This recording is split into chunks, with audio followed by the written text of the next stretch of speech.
Hello guys, alam nyo ba kung gaano kaganda, gaano kalinis sa country dito sa England? Pakita ko sa inyo yung mga daan at kalsada. Walang kahit anong dumi, yung mga sigarilyo or mga balat ng mga pagkain na chichirya, kahit ano.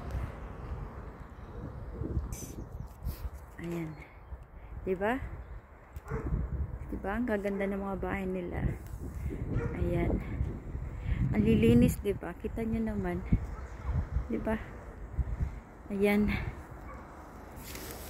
So, ano masasabi nyo dyan? Walang-wala sa country of Philippines. Ang Pilipinas kasi, walang karamihan talaga, hindi talaga yung edukado about sa paglilinis, hindi man sa education, kundi dapat maging edukado tayo sa kalinisan, no? Bawal din tumura, ganon. Wag na po talaga yung lugar dito, saka malamig. Kita mo, sa malamig yung lugar nila dito. Tignan nyo naman yan, diba? Dito ako laging dumadaan every day, Monday to Friday, papuntang school. Ayan po, ganun ka ganda. At wala po silang dito, bawal kasi may educated po kasi mga tao dito, hindi sila nagtatapon kahit saan. At saka may talaga dito, regulation, rules, regulations. Ang gaganda ng mga bahay, diba? Ayan, ang gaganda ng mga bahay. Talagang masasabi mo na wow, diba? Ayan guys, yung mga bahay dito napakalinis. Talagang, diba, masasabi mo nga naman na edukado at may respeto sa isa't isa.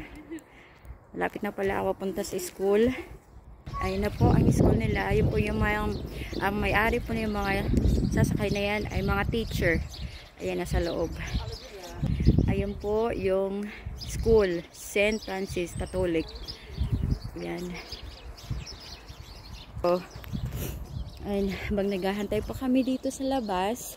Kung kailan ang labas nila is mostly talaga dapat nasa labas, nasa likod ka na ng school.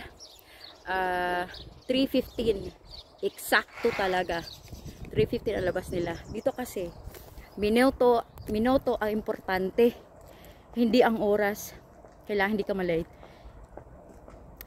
Kung malate ka ng 3:15, tatawagan ka nila, tatawagan yung nanay or tatay kung sino susundo, kasi bakit na late, ganon talaga dito. So kahit importante kasi ang minuto dito, ang oras, minuto talaga, minutes ang pinaka-importante. Kung sa Pilipinas laging sinasabi na late kasi traffic, na late kasi magito ganyan, na late kasi ganito.